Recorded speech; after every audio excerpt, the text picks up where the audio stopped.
This is Bishop Michael Burbidge, and you are listening to the Walk Humbly Podcast.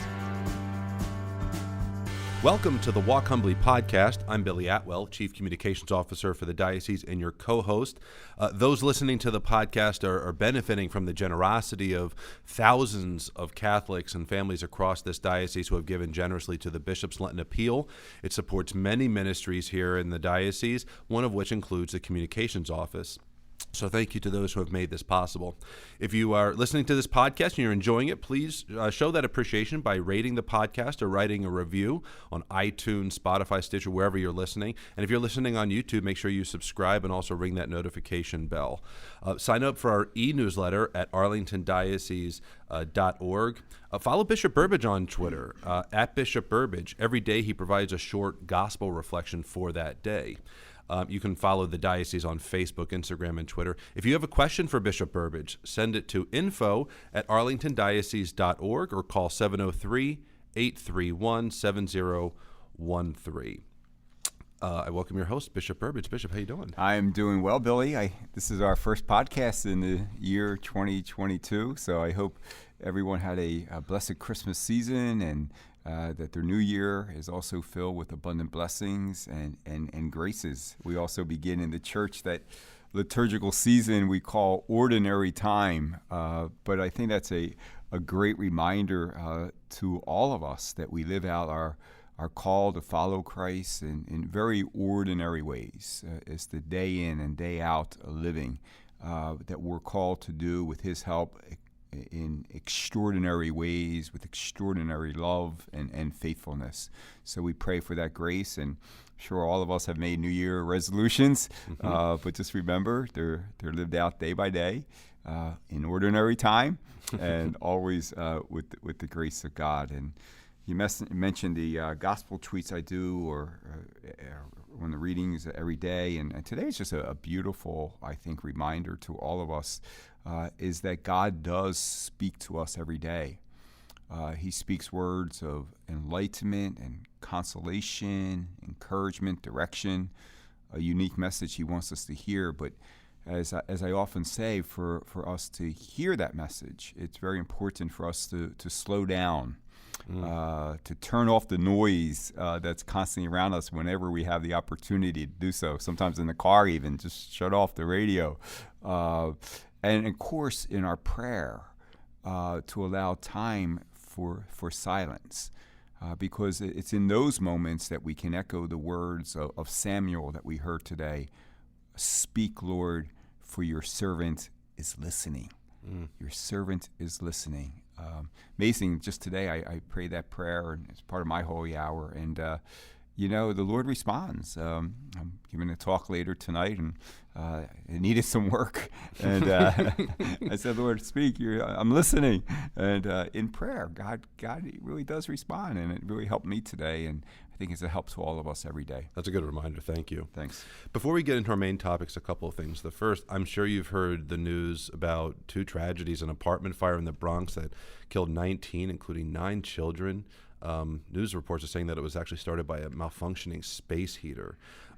It's New York City's deadliest fire in more than 30 years. And just a few days prior to that, 12 died, including 8 children in a Philadelphia city-run low-income apartment complex. Just horrific scenes. And, we're hearing the interviews. It's so sad.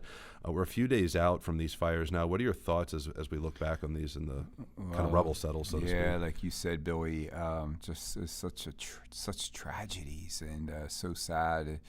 Especially when you see the loss of life, and including young children, it just breaks our hearts. It's just unimaginable, and I'm sure that everyone who's listening, everyone who has read the stories, join us in that tremendous sense of mourning, and also in praying for those who lost loved ones, and praying for those who really begin a long path to transition and to recovery. I've asked our priests to include those victims in our prayer intentions at Mass this weekend. I have joined my prayers with Cardinal Dolan in New York, and also Archbishop Perez in Philadelphia. Oh, and good, yeah. Sure, that spiritual support is needed from around all of our communities. And, those who are our brothers and sisters of Christ need to know that, although we may be a distance from one another, we're never separated spiritually. That's right. Especially when we're needed. In addition to the many victims and families, we also need to pray for those people who each and every day rescue their lives to help others. I think in particular, as we were talking about this tragedy, about our firefighters. It's unbelievable, the stories. Who responded, right? There were stories about firefighters whose air tanks ran out, and many continued to rescue people and fought through all that smoke. We saw that also. That's being a true hero when we use that word. We use that word so casually, but risking your life, sacrificing your life for others is what a true hero is. We've seen that in the past, of course, as we think back to 9/11, but the courage that's needed every day, and for their families, knowing as first responders, their loved ones, their fathers, their husbands, go out every day willing to do that. So I think there's a spiritual lesson in this for all of us, in addition to our prayer. And it goes back to what I was saying about ordinary time. When we think about the work we do every day, it can never be just routine, no matter what it is. We need to remember that it is truly God and His people that we're serving. And no matter what our work is, if we make that morning offering, all I do today, Lord, is for you and for your people. You might be assembling electrical components in a factory, but if those parts are used in space heaters, the quality of your work can save lives, right? Same thing if you work at an auto making cars, that if you do it correctly, you can save lives. You may drive a tanker truck, but you may be filling up with the fire station pumps that fire trucks need to serve on the front lines in crisis. You may serve as an inspector for a city. But all those things you do make sure that smoke detectors and alarm systems notify people in emergencies. And then on the other end, there are people there willing to respond. So again, just going back to that theme, we must think of all the work we do, no matter how seemingly small, as a part of God's plan for our lives and in service to others. And be convinced, just be convinced that every day, God works in and through us. Yeah, absolutely. Thank you for that. One other thing before we get into our main topics. After our last podcast, so we haven't been able to talk about it yet, the Vatican issued clarifications on the Latin Mass. We had discussed that in the previous podcast, but they have issued a response and so on. What should we know about that at this point? Because I know you're working with an advisory group of priests, so where does all that stand for us? Thank you, Billy. Thanks for asking that. The response from the congregation that we received was, having received a motu proprio regarding the celebration extraordinary form of the Mass, and the accompanying letter, which is also important to read, from Pope Francis. It's very important. Obviously, there were still some questions and some clarifications, and it seems to me that the Holy See heard some consistent ones and decided to say, well, you've asked, here's our response. Right. The response, I have to say, is very clear. It's very direct. It's an answer to questions, and it leaves little room for interpretation. Right. And so now we know very clearly, from the congregation, in case there was any doubt, this is what the Holy Father is asking of you. Now, again, the timing was December the 18th that we received it. So I did speak with my team, my advisors, to say, all right, I think right now our time, our focus and energy must be on preparing for the spiritual celebration of the birth of our Savior, helping other peoples to do so. Having received this on December 18th, I said, I think as we come back to the office in New Year, now we will take a deeper dive into looking at that. But I know our faithful are waiting about how the motu proprio will be implemented in the Diocese of Arlington. I know this is timely. It will be handled in a timely manner. It will involve consultation, of course, with my priest before anything is official. Yeah. But the motu proprio for now allows the celebration of the extraordinary form, even as we move forward in the near future, in some ways. Certainly, where that is permitted, we will allow. But we have other clear guidelines that we have to be faithful to also. Yeah. So I'm just asking all of our people to pray for wisdom and guidance.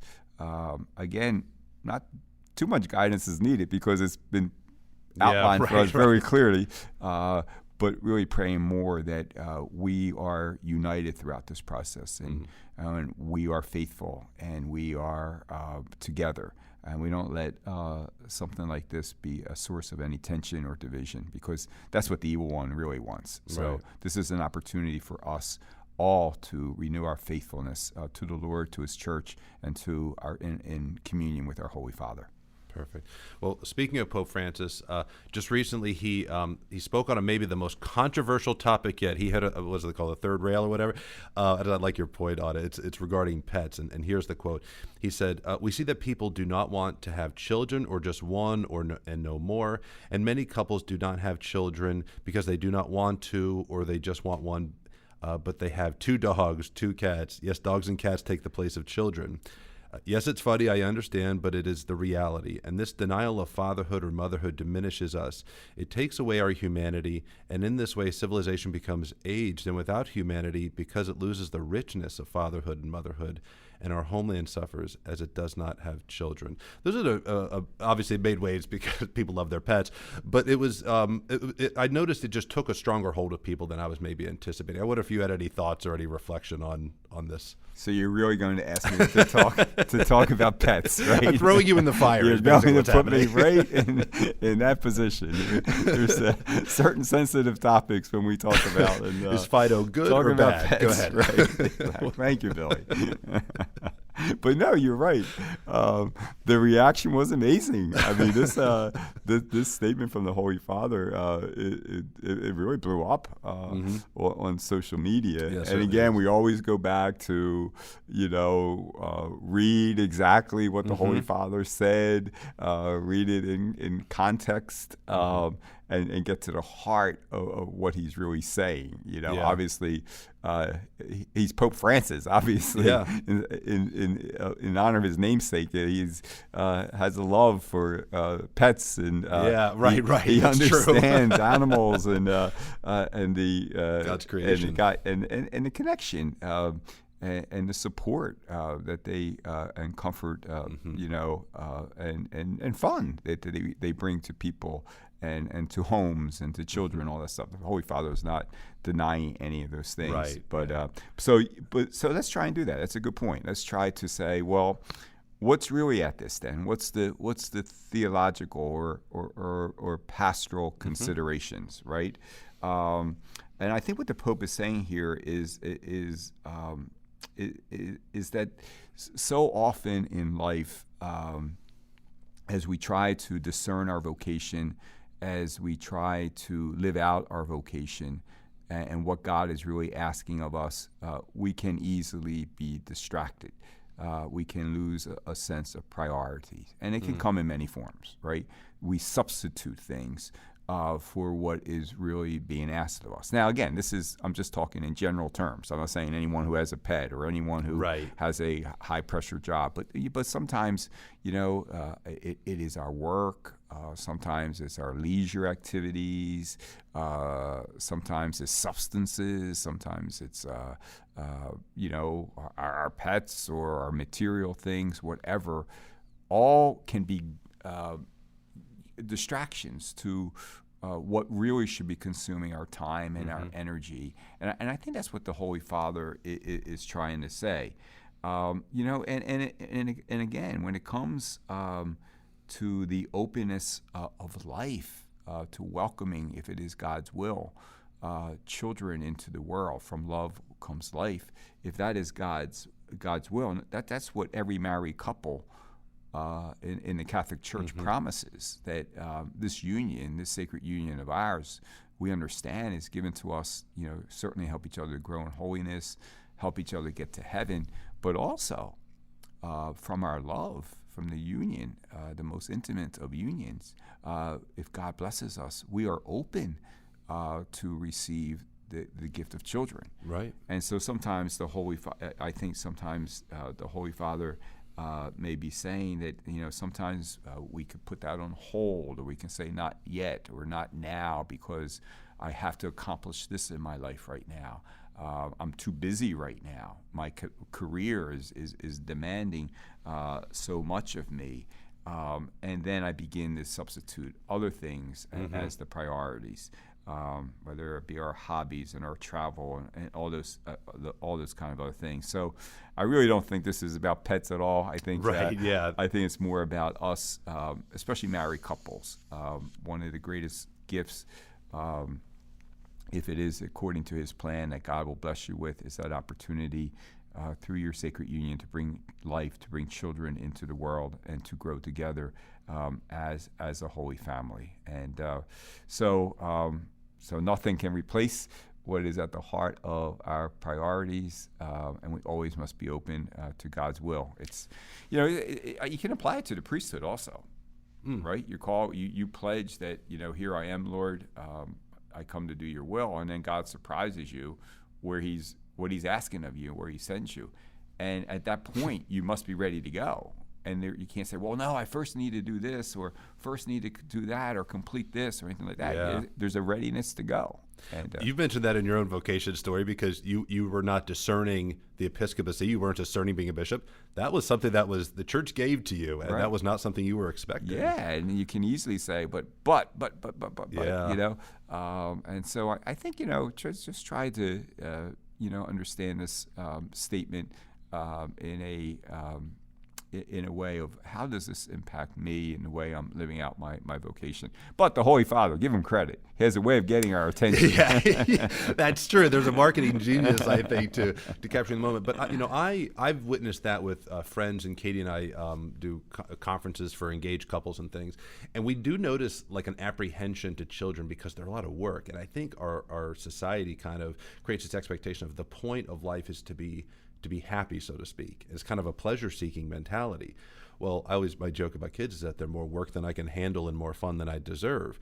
But I always emphasize with these couples, the greatest moments of joy in our marriage usually involve our children. Right, sure. And these children kind of grew out of that love, obviously. And I think that's part of why there is so much joy in those moments. Now, there are greatest challenges. It's a lot of work. I'm not going to act like it's an easy life, but it's so worthwhile. And I've seen people you try to make their job the replacement, or even things like where they would mentor kids at a community center, and they're kind of forgoing parenthood a little bit because that's not fatherhood. Right. That's not motherhood. Yeah. We're called to that in different ways. Now, obviously, there's exceptions for couples who can't have kids, and that's a cross that they carry and have to find kind of unique ways to live out God's call in that way. But it's no, I think it's good for you as a father, to mention those words. And I think our Holy Father always talks about the joy of living out our vocations, the joy of living out the gospel, and as you say so beautifully, the joy that your children bring to you. They're God's precious gifts, and again, and to those who have pets, the Holy Father is affirming, certainly them as part of God's handiwork, and the good that that they, especially the pets we see those who you see so often in the airport, those who serve pets that serve in support roles. To visit the sick, and that's right. And also just to bring fun to the house and to the home. It's fine. Yeah, but they serve the good. They can't be the good. That's right. I'm not sure everyone has as good of a dog as you do. That's true. We're a little lucky. The most obedient dog and calmest dog I've ever seen. We did get lucky. Yeah. So this is the perfect segue. The beauty of fatherhood and motherhood and the gift of life, and we're a week away from the March for Life. So much has had to be adjusted. I interviewed Jeannie Mancini, who's the president of the March for Life, yesterday for Searching for More podcast. But for those who don't know, share the unique role that you and some others from our diocese have this year in the March. The March for Life, always a great opportunity. We always talk about defending life, the sacredness of life, protecting the sacredness of all human life. And we always say there's a few ways of doing that, namely prayer, right? Certainly advocacy, our continued dialogue with our elected officials and, making our voice known. And the other is through witness. And I always, I don't think I've ever missed, as a seminarian or priest, the March for Life, because it is such a powerful witness that we gather as brothers and sisters in Christ for life, for life. And we do so, I always say, peacefully and joyfully. Why? Because we have the truth.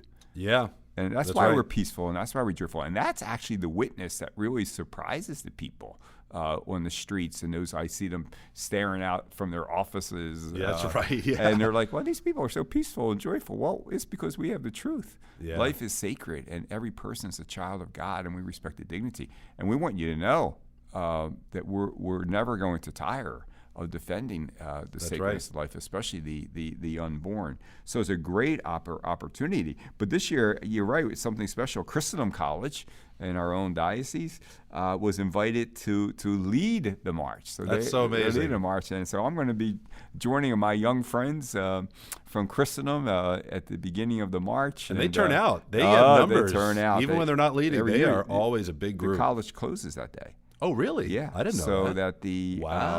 So that all the students can participate. Oh, what a great witness that is. Yeah. So, so they'll be leading the march, and it's really, really wonderful. And I'm a little disappointed because we always have a rally the night before at the George Mason Arena. The Life is Very Good rally, and we welcome thousands and thousands of people from young people, especially from around the country. We fill that arena.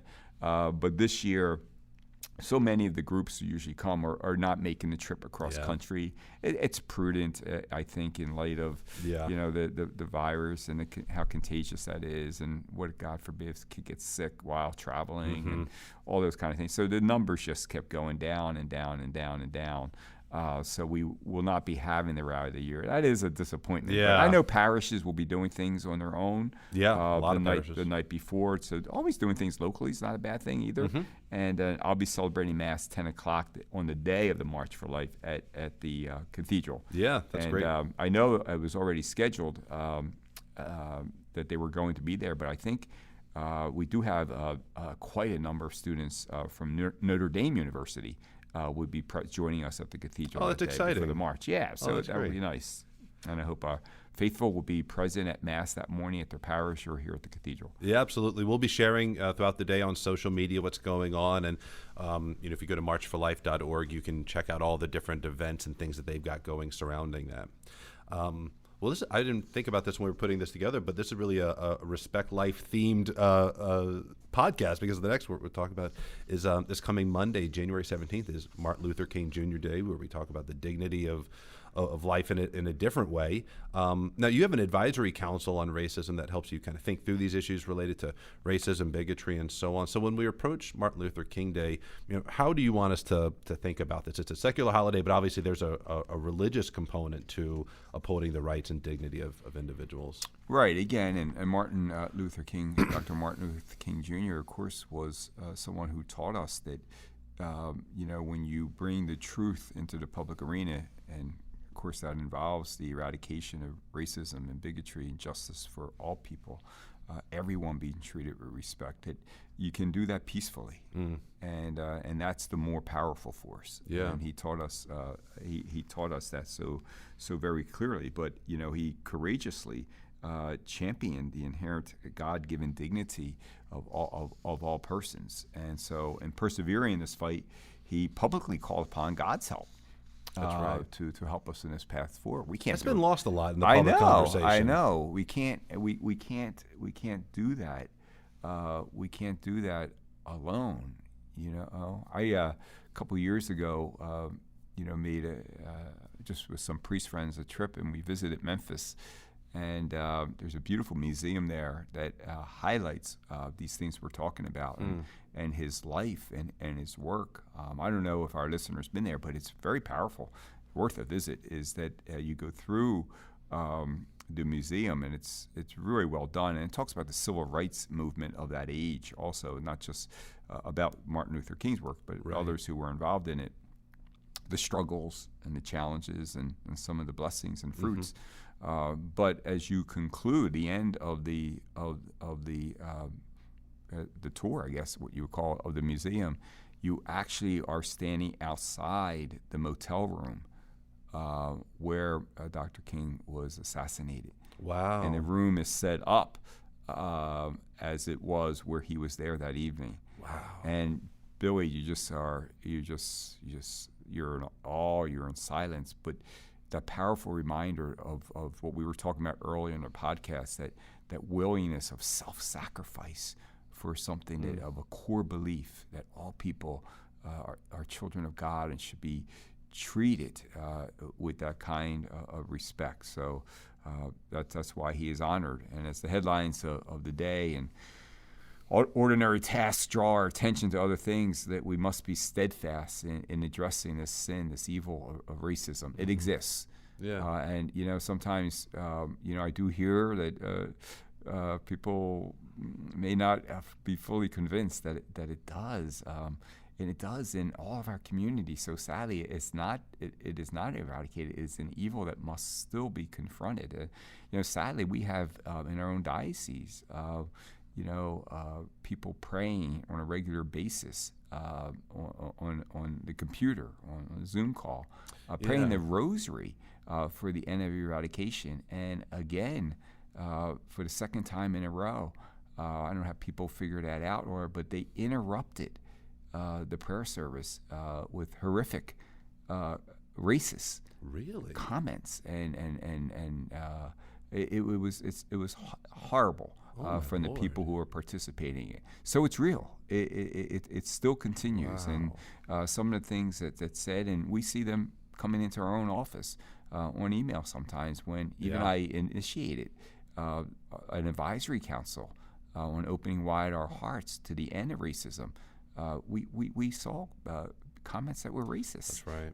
It's very sad. So we can't, if we're going to confront this evil, we have to acknowledge that it's real. It's not about 50 years ago. Right. It continues. And I'm so grateful to the people, wonderful people in my advisory council who are helping us in addressing this issue by allowing ourselves to listen to the stories of people who've been victims of it.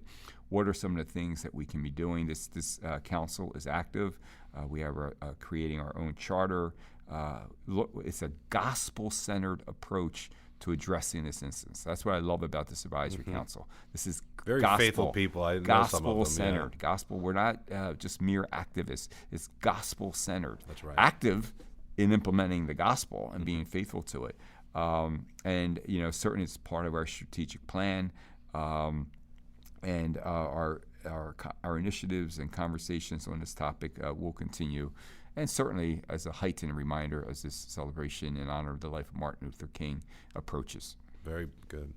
All right, so we've got a question from the faithful, but first, before we get into that, I just want to let everybody know, next Wednesday, January 19th at 7:30 p.m., there's a prayer service for the 2022 observance of the International Week of Prayer for Christian Unity. It's themed, "We saw the star in the east and have come to worship him." It's going to be at St. Bernadette Parish in Springfield. Again, that's Wednesday, January 19th at 7:30 p.m., that prayer service at St. Bernadette's in Springfield. All right, Bishop, we have a question from a parishioner.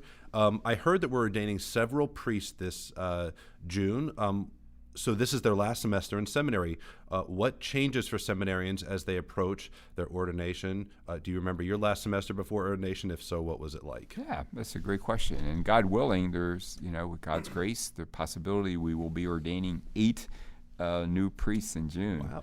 Have you ordained 8 I've before? never ordained that many at one time. So it's a great joy. And really, once again, friends, be assured, wonderful, faithful, holy, joyful men will be our newest priest. God is sending us such gifts as he has done throughout the years, and as a result, no doubt, the prayers of all the people. So their last semester, it's a hard semester for them. It's like they're so close to ordination, but there's still some work to be done. Yeah, right. And the good news is that usually the work in the final semester is more practicum, about this is actually how you celebrate the Mass or baptize. Oh, yeah. So there's a lot more of that, and most of their heavy coursework is completed by this stage. But, I always encourage them, hey, listen, you're not done yet. It's another semester. It means God still has some work He wants you to do with you at the seminary. Keep both feet down. There'll be plenty of work to do when you ordain, God willing, but enjoy your final semester. It's a very good question, very providential in a way, because the person who asked it, do you remember your last semester before ordination? And I do.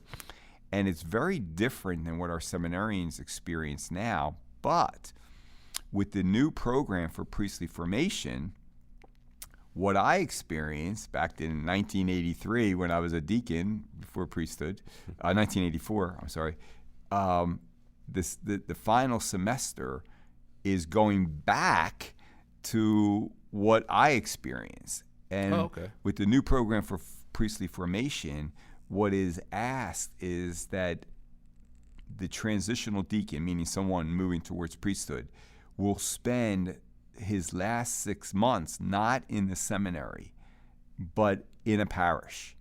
Oh, interesting. So this is what our guys are doing? That's when we get in the, not right now. Oh, okay. They're in the seminary now. Right. But with the new program for priestly formation, this will be one of the major changes. Oh, so this will be upcoming. Okay. It'll be upcoming. And it could be, any day now we get the official word. But one of the changes that we'll see in priestly formation is this new requirement. Interesting. That the last 6 semesters are spent last 6 months are spent in a parish. Interesting. So that the deacon, before he starts on day one assuming priestly responsibility, because I tell them on day one, if someone knocks on the door, they don't care if you're one day ordained or 10 years ordained. You're the priest, So the church says, well, let him experience living in that parish and seeing up close that priestly life before he assumes all the responsibilities of priestly duties. But actually, that was my experience. My last semester was spent as a deacon in the parish. That's fascinating. So it's funny how life goes full circle sometimes, right? We live and learn. What's old is new. So would they serve in parishes in our diocese? In our diocese. That's that's a good question, because the new program for priestly formation makes it very clear that it must be in the diocese where he will serve as a priest. So, for example, Mount St. Mary Seminary, St. Charles Seminary, they have transitional deacons from 10, 15 different dioceses, maybe. Right. Right now, they're all together doing their final semester, but that's not the way it's going to be going forward. That's interesting. They're all going home for their final semester. Wow, that's interesting. Yeah. So it'll be interesting. So that's announced by Rome, or is that a thing? It's already been approved. Like, we've approved it with the new program for priestly formation, which is like the handbook or the guidebook for priestly formation. Now we're awaiting, and Rome has signed off on it, but not officially yet. Gotcha. Okay. So, and actually, it came from the Holy See. That's interesting. This is the Holy See's idea. Interesting. Very cool. Very good. It is neat. Any final thoughts? We've dealt with a lot of kind of heavy topics in this, but any final thoughts before we? Well, you forgot such a major topic that. I'm gonna guess football. This weekend, Billy, some we playoffs. begin Sorry. the best time in sports. I should have led with this. We begin with the NFL playoffs. If you're going to have me talk about pets, I'm going to talk about football too. No, I always think, as a sports fan, this is like one of the exciting times in sports, because it's like a tournament. There's only so many teams left, and it's one and done. You lose, you're done. Right? Thank God God's not like that. That's right? true. But it's playoff time. It's one and done, and I guess I'm just mentioning this by chance, but of course the Philadelphia Eagles are in the playoffs, and I know just happened to catch that in a headline. Maybe. I know my friends of the Washington football team, since they're not in the playoffs, will join in solidarity with their bishop in rooting for the other NFC team, not the one from Texas, but the Philadelphia team. They have a tough task, though. they're playing Tom Brady and the Buccaneers. That's not easy. But it's been a season where anything could happen. And I know we have a lot of fans in our diocese from Pittsburgh too. So the two wild card teams from Pennsylvania, the Steelers and the Eagles, are playing this weekend. And my prediction is one of them, either the Steelers or the Eagles, will have the upset. I'm not sure which one, but I think one of them will pull off an upset. So we'll see what happens there.